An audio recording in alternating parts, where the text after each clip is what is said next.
Bom dia a todos. Eu me chamo Paulo Henrique Correia Lemos e vou apresentar o trabalho a respeito do capítulo do livro Safari da Estratégia. O título do capítulo é Escola Cognitiva, a formação estratégica como processo mental.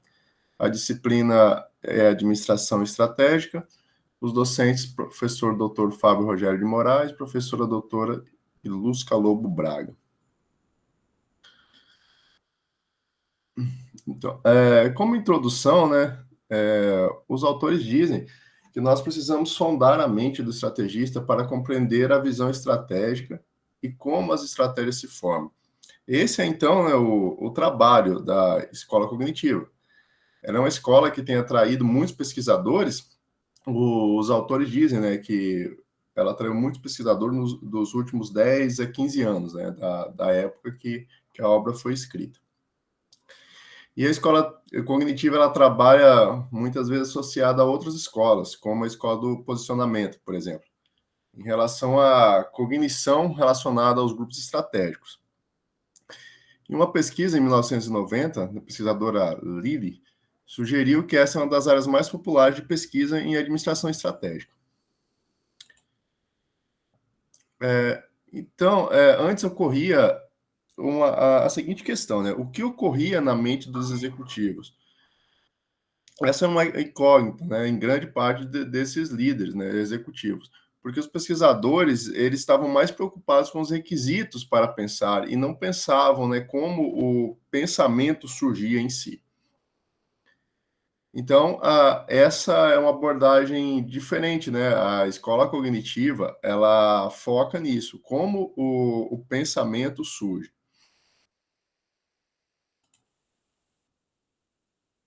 Então, os autores, eles trazem que os estrategistas, em grande parte, são autodidatas, e eles desenvolvem suas estruturas de conhecimento e seus processos de pensamento, principalmente através das suas experiências diretas. Então, né, o fluxo seria a experiência direta, que dá forma, né, àquilo que ele sabe, e por consequência, por conseguinte, dá forma àquilo que eles fazem, e moldando assim as suas experiências subsequentes. Então é isso que a escola busca entender, né? Uma das coisas que a escola cognitiva busca interpretar. E a escola cognitiva, ela é dividida em duas alas distintas. A primeira ala é a ala objetiva, que trata o processamento e estruturação do conhecimento como um esforço para produzir uma espécie de filme objetivo do mundo. De certa forma, é uma recriação do mundo. Essa é a primeira ala, a ala objetiva. Já a ala subjetiva é onde a estratégia é um tipo de interpretação do mundo. Essa ala, ela acredita que a cognição, ela, de certa forma, cria o mundo. Então, a ala objetiva, de forma resumida, recria, e a ala subjetiva cria o mundo.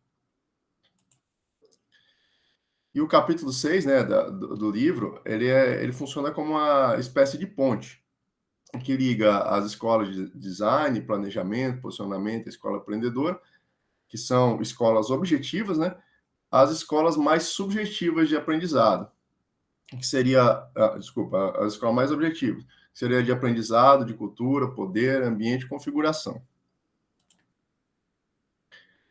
Então, né, as duas alas na escola cognitiva, o estudo, né, do capítulo, inicia com a aula objetivista, sobre o trabalho a respeito do viés cognitivo, e da sequência, passando para a visão de processamento de informação, da cognição estratégica, e depois como a mente mapeia as estruturas de conhecimento.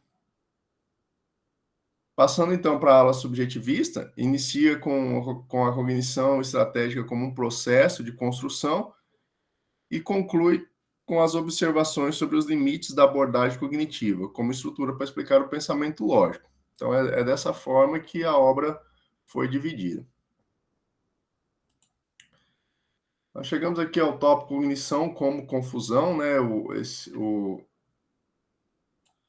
autor, o Herbert Simon, Ele foi um cientista político e foi Nobel em Economia. E ele influenciou vários pesquisadores gerenciais e popularizou uma noção de que o mundo é muito grande, é muito complexo. Já o cérebro humano e a sua capacidade de processamento de informações são altamente limitados. Então, assim sendo, ele conclui que a tomada de decisões torna-se menos racional e mais um esforço vão para ser racional.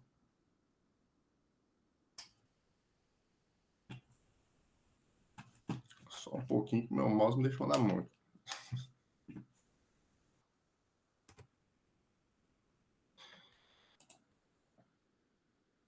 Então, esse capítulo também fala sobre uma grande literatura de pesquisas e traz sobre disposições de julgamento. Essas predisposições de julgamento foram resumidas em um livro do autor chamado Macridax,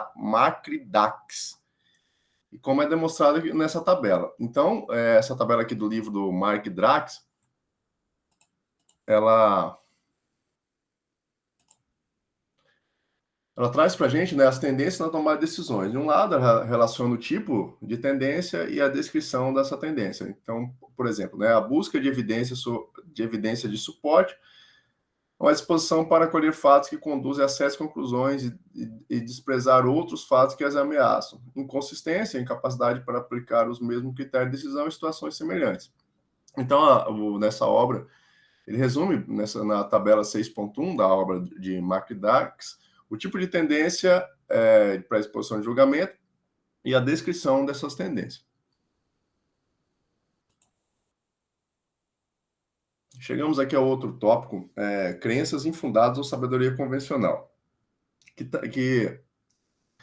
O autor, ainda, né, o autor Mark Drax, ele volta sua atenção para o que ele chama, né, para o que ele chama de crenças infundadas ou sabedoria convencional. Ele diz que nós aceitamos determinadas afirmações como verdadeiras, embora possam não ser. E ele exemplifica com o caso de que acreditamos, por exemplo, que quanto mais informações tivermos, mais precisas serão as decisões. O maior número de informações parece aumentar nossa confiança de que estamos certos. Mas nem sempre isso ocorre, né? As informações encontradas, em geral, são redundantes e provêm pouco valor adicional.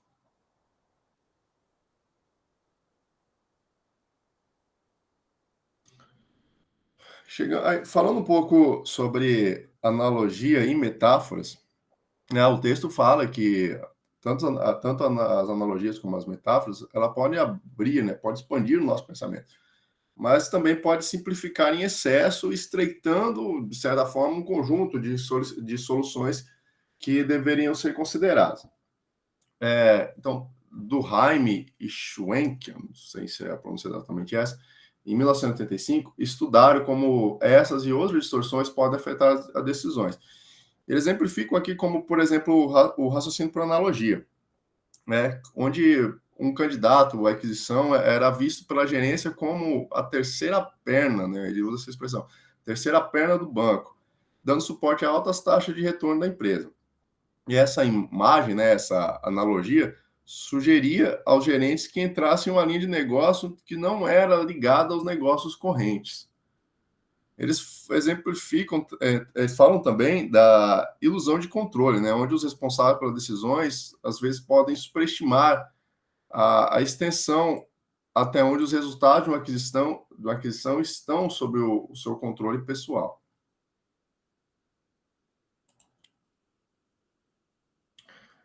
E o capítulo fala também sobre o grande número de organizações que ficam presas a maneiras fixas de agir. Porque elas se baseiam em maneiras fixas de vê-las. E dessa forma, ele usa a expressão descer em espiral. Né? Então, as empresas que ficam fixas à maneira de ver e de agir, elas descem em espiral à medida que o mundo muda, que o mundo mudava. Então, ela fica fixa na sua posição, mas o mundo não é fixo. Então, a tendência é que a empresa desça, né, da forma como ele expõe, né, desça de forma espiral. E esse aqui, né, poderia ser um lema da escola cognitiva, né, eu verei quando acreditar.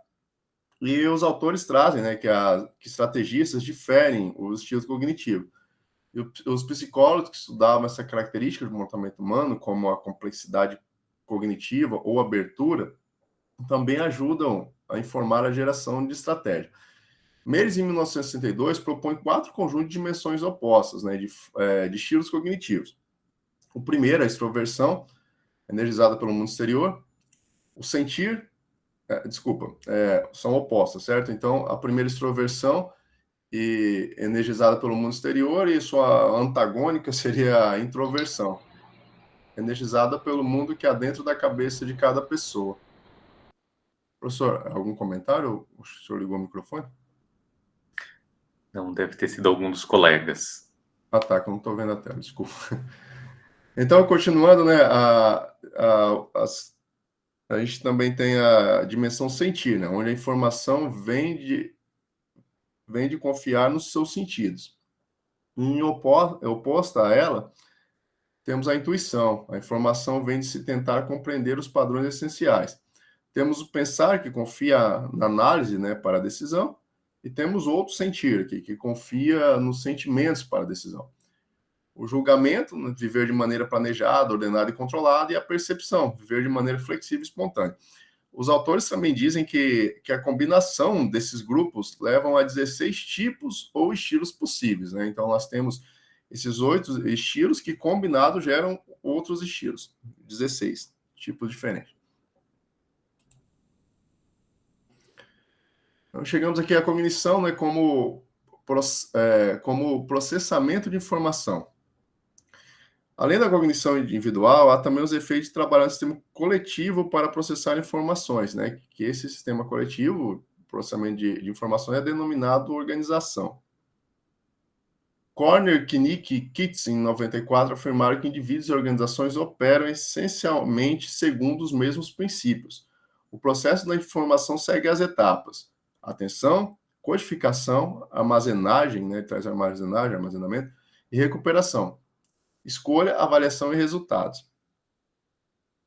Então, nas organizações, né, os gerentes, eles trabalham com informação, né? Os altos executivos, às vezes, possuem tempo limitado para supervisionar, né, esse grande número de atividades, e grande parte das informações que ele recebe deve ser agregada, e essa agregação pode gerar distorções, né?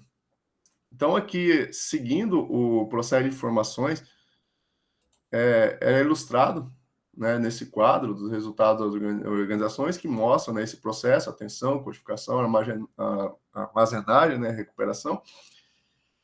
E adiante, eu vou descrever cada uma dessas etapas. Então, né, os autores descrevem a atenção, né, o que determina quais informações serão processadas e quais informações serão ignoradas.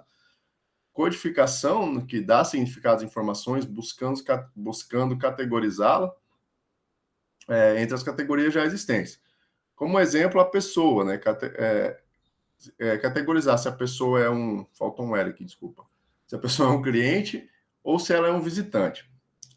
Armazenagem e recuperação. A organização trabalha para que o indivíduo aceite as rotinas existentes. A rotina passa a fazer parte da memória do indivíduo e a cognição é sintonizada com uma organização. Então, a armazenagem e recuperação, né? A cognição, ela começa na memória, certo? A memória das pessoas, ela é vista como uma teia de associação entre vários itens. E já nas organizações, as informações elas estão contidas em regras, em procedimentos, em convenções. E a organização, né, ela trabalha para que o indivíduo absorva, né, essas rotinas e fique sintonizado à organização. A próxima etapa, escolha, onde o processo de escolha vai de um estágio para outro, antes de passar decisivamente à resolução. Então, a escolha, o autor usa a expressão, ela vai à frente e volta, né? Antes de chegar realmente à decisão, antes de ser decisivamente a resolução. Então, a escolha, ela varia entre um estágio e outro. E os resultados, né? Os resultados anunciam o início do processo de realimentação, né? Como a gente pode, voltando aqui no slide, né? Como a gente pode ver.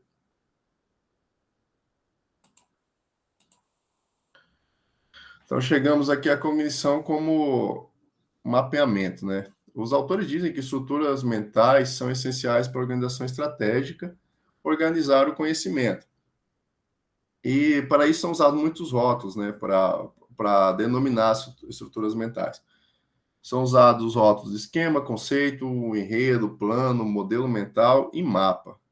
E mapa é um rótulo muito popular, né?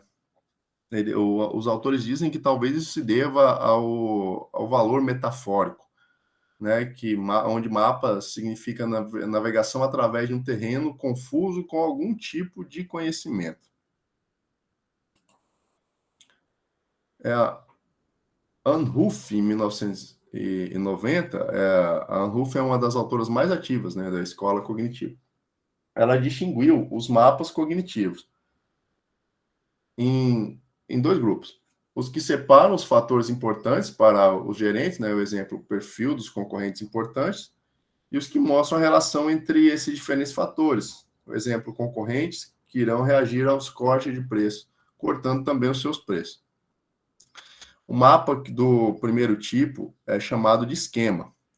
E esse termo ele vem da psicologia cognitiva. E os esquemas eles lidam, né, com o armazenamento de um grande volume de dados de forma a torná-los disponíveis, já que eles representam o conhecimento em diferentes níveis. Aqui os autores citam também um exemplo da possibilidade de uma crise de petróleo, né? Quando uma pessoa lê sobre o assunto, provavelmente a mente dessa pessoa aciona um esquema com conhecimentos nos níveis políticos, econômicos e tecnológicos. E ainda usando o exemplo, né, as empresas petrolíferas provavelmente possuem um mapa do segundo tipo, que detalham a relação entre suplementos, demanda, preço e oportunidade. Cognição como realização de conceito. Uma estratégia, ela é um conceito, e a geração de estratégia é realização de conceito. Realização de conceito é um termo emprestado da psicologia cognitiva, é uma expressão bem antiga nessa área. E aqui os autores dizem que a psicologia cognitiva não tem sido muito útil. E eles dizem, né, que provavelmente a razão, né, da psicologia cognitiva não ser muito útil esteja relacionada à metodologia da pesquisa, né? Que a metodologia ela foca nos relatos verbais dos tomadores de decisão. Só que os processos mentais podem estar no subconsciente, então não seriam facilmente verbalizados, né? Com aquela questão de conhecimento tácito, né? Às vezes o que pode ser verbalizado, né, pode ser comparado a um iceberg, né, onde o topo é aquilo que a gente consegue verbalizar, só que a grande parte do conhecimento ela não tá tão à mostra, né? Então, como um iceberg que a maior parte está submersa.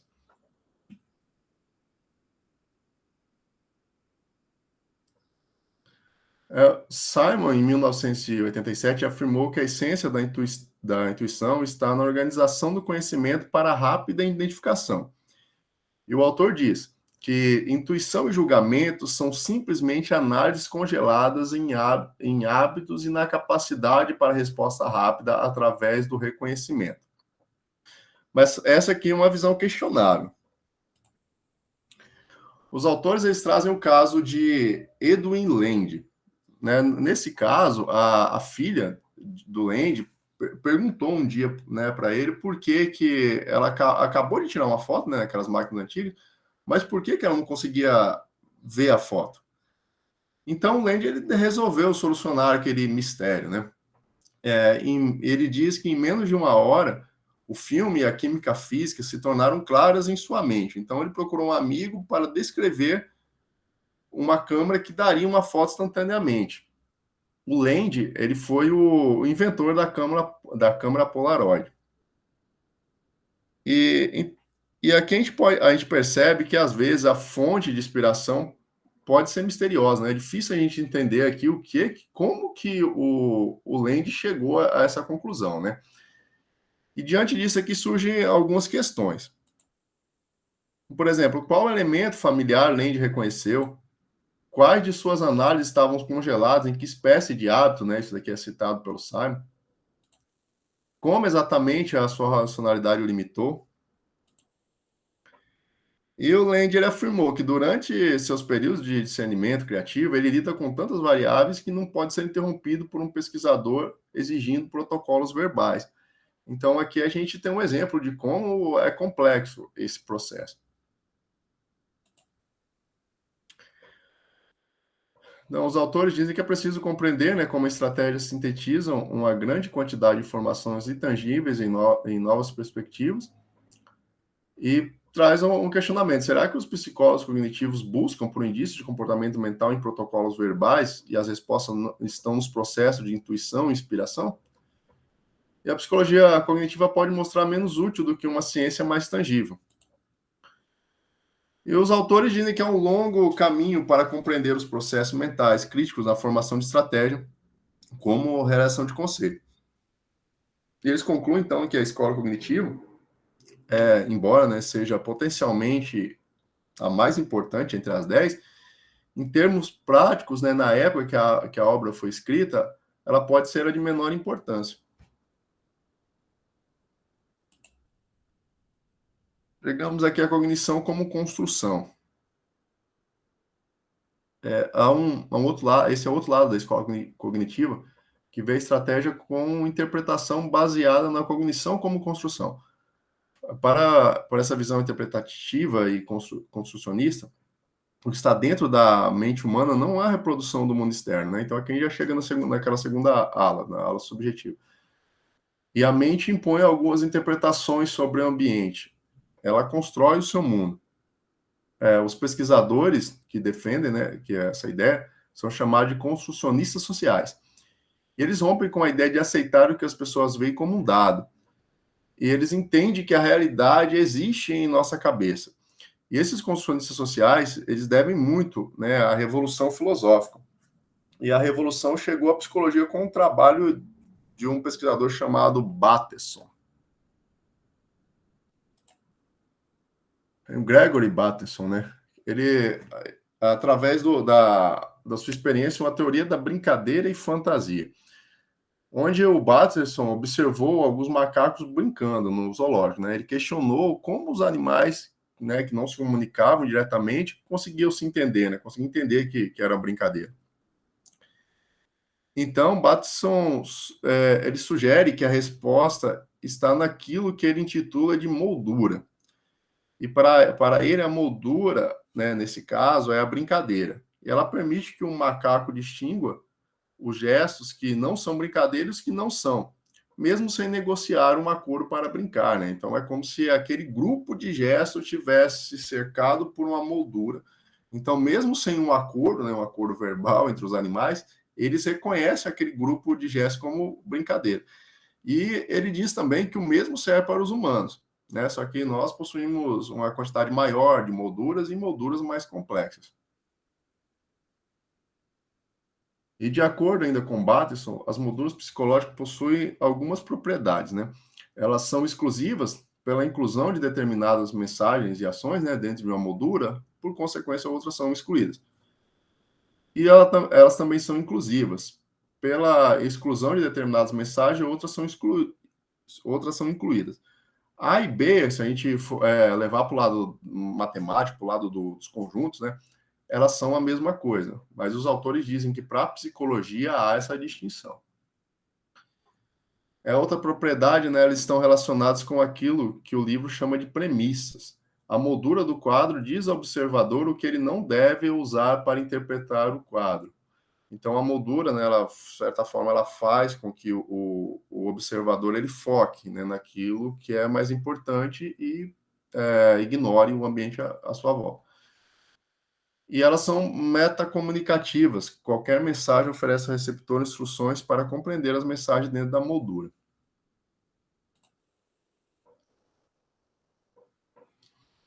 Então, os conceitos de esquemas, eles têm sido muito utilizados. Já usar moldura, né, na época que a obra foi escrita, estava apenas no começo, né? Estava começando a ganhar atenção.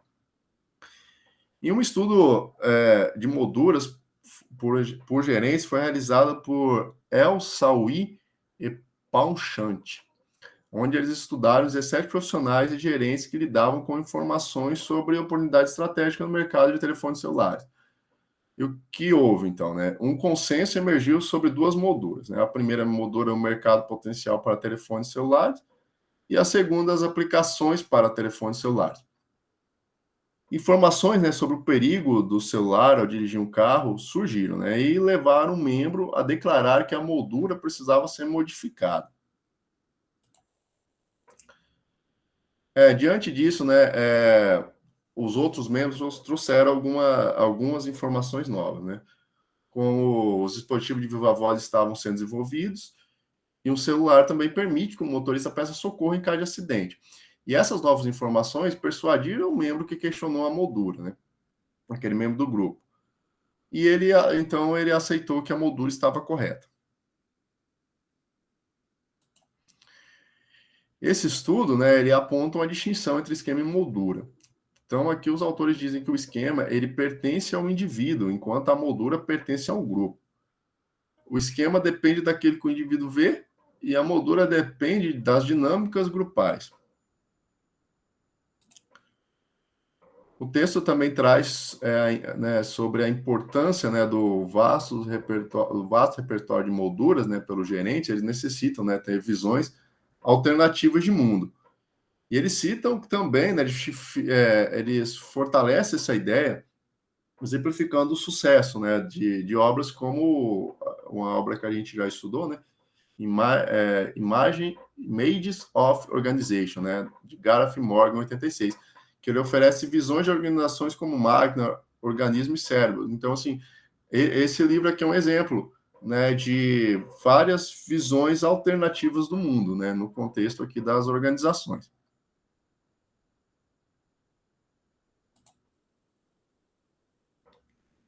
Aqui o capítulo traz uma premissa, uma premissa construcionista, né? Ninguém, uma organização, vê o ambiente. As organizações constroem o ambiente a partir das informações. Na perspectiva construcionista, as metáforas, ações, comunicações simbólicas são importantes. Aqui, chegando ao final, as premissas da escola cognitiva. A escola cognitiva é uma escola de pensamento e evolução sobre a formação de estratégias, sendo né, de acordo com o capítulo, 4 premissas. Né? Eu trouxe as 4 na íntegra, né? Não são muitas. A primeira, a formação de estratégia é um processo cognitivo que tem lugar na mente do estrategista. As estratégias emergem como perspectiva na forma de conceitos, mapas, esquemas e molduras, que dão forma à maneira pela qual as pessoas lidam com as informações vindas do ambiente. As informações, né, de acordo com a aula objetiva, fluem através de todos os tipos de filtros deturpadores, antes de serem decodificadas pelos mapas cognitivos. E de acordo com a aula subjetiva, as informações são interpretações de um mundo que existe apenas em termos de como é percebido pelas pessoas. E como conceito, as estratégias são difíceis de realizar. E a crítica à escola cognitiva, né? A escola cognitiva é caracterizada mais pelo seu potencial do que pela sua contribuição de fato. A administração estratégica, na prática, ainda precisa ganhar o suficiente da psicologia cognitiva.